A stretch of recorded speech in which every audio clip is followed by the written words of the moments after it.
Assalamualaikum warahmatullahi wabarakatuh. Sebelumnya perkenalkan, nama saya Yoga Faikir Ganda, NIM 2111210140, Prodi Pendidikan Agama Islam, jurusan Tarbiyah, Fakultas Tarbiyah dan Tadris, Universitas Islam Negeri UIN Fatmawati Soekarno Bengkulu. Sebelumnya saya sangat berterima kasih kepada Ibu Heti Auspita MPD sebagai dosen pengampu mata pelajaran Psikologi Pendidikan. Baiklah rekan-rekan sekalian, pada kesempatan kali ini saya akan membacakan presentasi dari makalah saya, yaitu Hakikat Belajar dan Pembelajaran. Baik, bab 1 pendahuluan. Poin yang A, latar belakang. Di era globalisasi yang serba modern menuntut setiap warga untuk menghasilkan sumber daya manusia dengan kesiapan yang lebih matang dalam segala hal. Bidang pendidikan merupakan salah satu bidang yang sangat berpengaruh untuk mempersiapkan sumber daya manusia yang dibutuhkan untuk menghadapi tuntunan zaman. Namun, mendidik anak sejak dini hingga menjadi individu yang berkualitas dan mempertahankan kualitas tersebut bukan hal yang mudah. Perlu proses yang panjang untuk membentuk individu yang mampu mengikuti alur era globalisasi. Untuk mewujudkan hal tersebut, tentu individu harus melakukan suatu proses yang disebut dengan belajar. Dalam pendidikan, belajar merupakan kata kunci yang paling penting. Jika tidak ada belajar, maka tidak akan ada pendidikan. Dan di dalam pendidikan akan terjadi suatu pembelajaran yang akan membentuk individu yang berkualitas. Berdasarkan uraian di atas, maka penyusun mengajukan makalah yang berjudul Hakikat Belajar dan Pembelajaran, yang nantinya dapat memperjelas pengertian dan hakikat dalam belajar dan pembelajaran itu sendiri. Kemudian poin yang ke B, rumusan masalah. Di sini ada 3 rumusan masalah. Yang A, apa itu hakikat belajar? B, apa itu hakikat pembelajaran? C, apa itu kompleksitas dalam belajar dan pembelajaran? Bab 2 pembahasan. A, hakikat belajar. Secara harfiah, belajar adalah yang tidak tahu menjadi tahu. Secara keilmuan, belajar merupakan perilaku kognitif yang memerlukan tingkat keterbukaan kondisi tertentu yang akan menghasilkan perubahan perilaku atau disposisi untuk bertindak. Menurut Kamus Bahasa Indonesia, belajar adalah suatu usaha memperoleh kepandaian atau ilmu, berlatih, berubah tingkah laku atau tanggapan yang disebut oleh pengalaman. Belajar adalah suatu proses yang berlangsung di dalam diri seorang yang mengubah tingkah lakunya, baik tingkah laku dalam berpikir, bersikap, dan berbuat. Menurut Nana Sujana, pada hakikatnya proses belajar mengajar adalah proses komunikasi. Kegiatan belajar mengajar di kelas merupakan suatu dunia komunikasi tersendiri di mana guru dan siswa bertukar pikiran untuk mengembangkan ide dan pengertian. Belajar dan kaitannya dengan usaha atau rekayasa pembelajar. Dari segi siswa, belajar yang dialami sesuai dengan pertumbuhan jasmani dan perkembangan mental akan menghasilkan hasil belajar sebagai perwujudan emansipasi siswa menuju kemandirian. Dari segi guru, kegiatan belajar siswa merupakan perilaku yang dikehendaki suatu hasil belajar sebagai dampak pengajaran. 1. Pengertian belajar menurut beberapa ahli. 1. Belajar menurut Skinner. Belajar menurut Skinner adalah suatu perilaku. Pada saat seorang belajar, maka responnya menjadi lebih baik. Sebaliknya, bila ia tidak belajar, maka responnya menurun. Dalam belajar ditemukan adanya beberapa hal sebagai berikut. Yang pertama, kesempatan terjadinya peristiwa yang menimbulkan respon pembelajar. Respon si pembelajar akan konsekuensi yang bersifat menguatkan respon tersebut. Pemerkuat menjadi pada stimulus yang menguatkan konsekuensi tersebut sebagai ilustrasi. 2. Belajar menurut Gagne. Belajar menurut Gagne merupakan kegiatan yang kompleks. Belajar adalah seperangkat proses kognitif yang berubah sifat stimulasi lingkungan melalui pengolahan informasi menjadi kapabilitas baru. Menurut Gagne, belajar terdiri dari 3 komponen penting, yaitu internal, eksternal, dan hasil belajar. Belajar merupakan interaksi antara keadaan internal dan proses kognitif siswa dengan stimulus dari lingkungan. Baiklah, yang ketiga yaitu belajar menurut pandangan Piaget. Piaget berpendapat bahwa pengetahuan dibentuk oleh individu. Belajar pengetahuan meliputi 3 fase.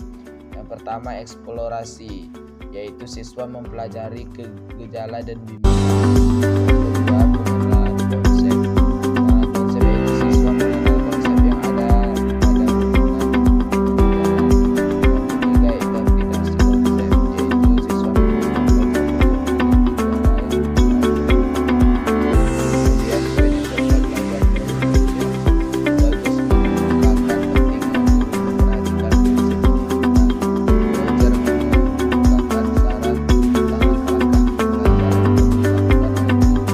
mempelajari itu meliputi hal berikut.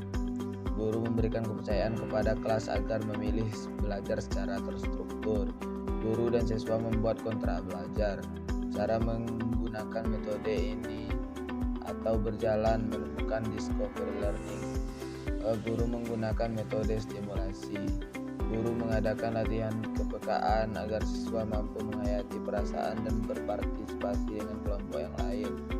Guru bertindak sebagai fasilitator belajar. 2. Tujuan belajar. Beberapa ahli mengemukakan pendapat mereka tentang mengenai tujuan belajar. Sukandi dalam bukunya 1983 berpendapat bahwa tujuan belajar adalah mengadakan perubahan tingkah laku dan perbuatan sebagai pengetahuan atau penerima dan penghargaan. Kemudian yang ketiga, prinsip belajar. Prinsip belajar adalah sesuatu yang dipegang sebagai panutan yang utama dengan menjadi dasar dalam upaya pembelajaran baik bagi siswa maupun bagi guru dalam upaya mencapai hasil yang diinginkan agar proses belajar mengajar dapat berjalan dengan baik antara pendidik dan peserta didik. Ada beberapa prinsip yang relatif berlaku umum yang dapat kita pakai sebagai dasar dalam upaya pembelajaran yang baik bagi siswa untuk meningkatkan upaya pembelajaran maupun bagi guru yang digunakan untuk meningkatkan upaya mengajarnya. Berikut adalah contohnya. Yang pertama, contoh prinsip kesiapan. 2. Prinsip motivasi. 3. Prinsip persepsi. 4. Prinsip tujuan. 5. Prinsip perbedaan individual. 6. Prinsip transfer dan retensi. 7. Prinsip belajar kognitif. 8. Prinsip belajar afektif. 9. Prinsip belajar evaluasi. 10. Prinsip belajar psikomotor. 4. Aspek dan jenis belajar. Aspek belajar, ada ranah kognitif, ada ranah afektif, ada ranah psikomotor. Ranah kognitif adalah ranah yang mencakup kegiatan mental otak. Menurut Bloom, segala upaya yang menyangkut aktivitas otak adalah termasuk dalam rangka ranah kognitif. Ranah afektif adalah ranah yang berkaitan dengan sikap dan nilai. Sedangkan ranah psikomotor adalah ranah yang berkaitan dengan keterampilan atau skill. Yang B, jenis belajar. Jenis belajar ada beberapa, yaitu ada 4. Belajar abstrak. Belajar abstrak merupakan belajar dengan menggunakan cara-cara berpikir abstrak. Belajar keterampilan. Belajar keterampilan adalah belajar yang menggunakan gerakan-gerakan motorik, ini dengan berhubungan dengan urat-urat syaraf dan otot-otot. B, hakikat pembelajaran. Pembelajaran artinya suatu proses belajar yang terjadi karena adanya guru sebagai pengajar atau pendidik dan adanya murid atau peserta didik sebagai yang diajar atau sebagaimana penerima ilmu pengetahuan atau keterampilan. Secara umum, istilah belajar dimaknai sebagai suatu kegiatan yang mengakibatkan terjadi perubahan tingkah laku. Kemudian, pembelajaran pada hakikatnya adalah proses interaksi antara peserta didik dengan lingkungan sehingga terjadi perubahan perilaku ke arah yang lebih baik. Dan tugas guru adalah mengkoordinasikan lingkungan agar menunjang terjadinya perubahan perilaku bagi peserta didik. 1. Tujuan pembelajaran. Tujuan pembelajaran pembelajaran merupakan salah satu aspek yang dipertimbangkan dalam merencanakan pembelajaran.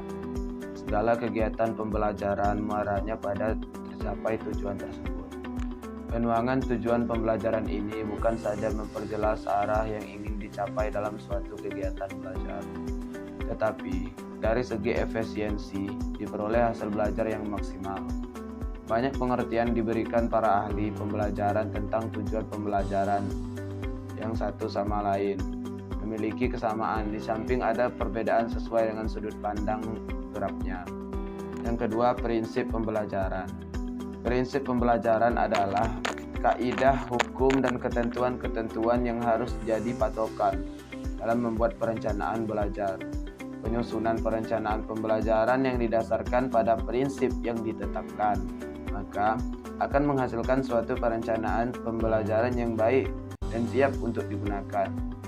Adapun beberapa prinsip pembelajaran yaitu yang diantaranya memperhatikan karakteristik siswa, berorientasi pada kurikulum yang berlaku untuk kegiatan pembelajaran dengan lembar kerja yang lebih tugas petunjuk untuk observasi sesuai dengan kebutuhan dalam pembelajaran yang dilaksanakan.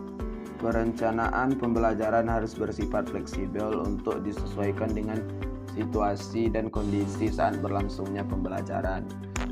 Kemudian berdasarkan pendekatan sistem. Nah, itulah beberapa prinsip yang harus dilakukan dalam melakukan pembelajaran. Maka perencanaan pembelajaran tersebut hendak dibuat dengan memperhatikan 3 prinsip tersebut.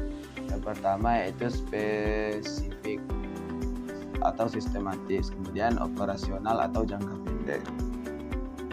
3 komponen pembelajaran.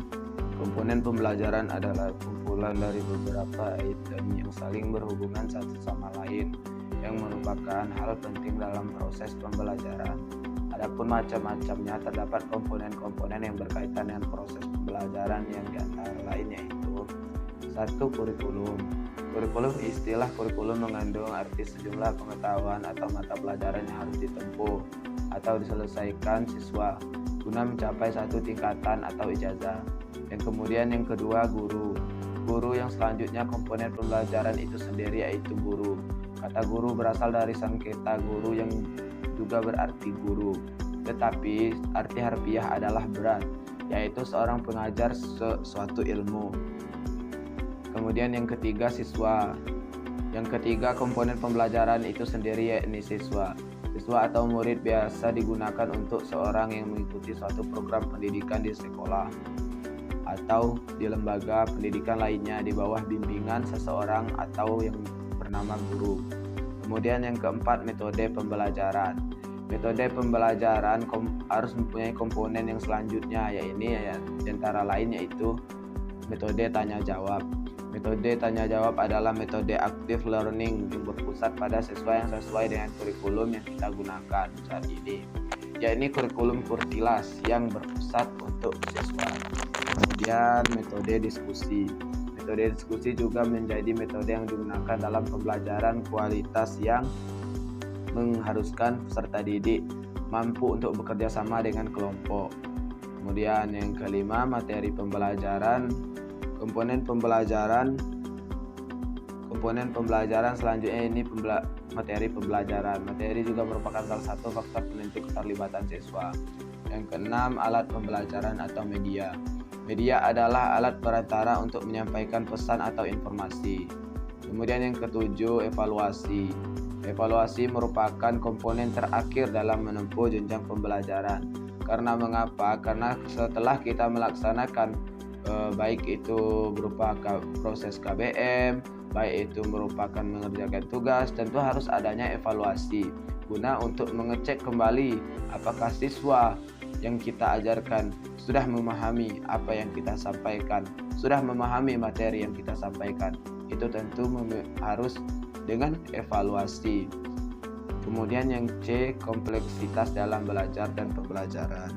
Pembelajaran adalah proses interaksi peserta didik dengan pendidik dan sumber belajar pada suatu lingkungan belajar.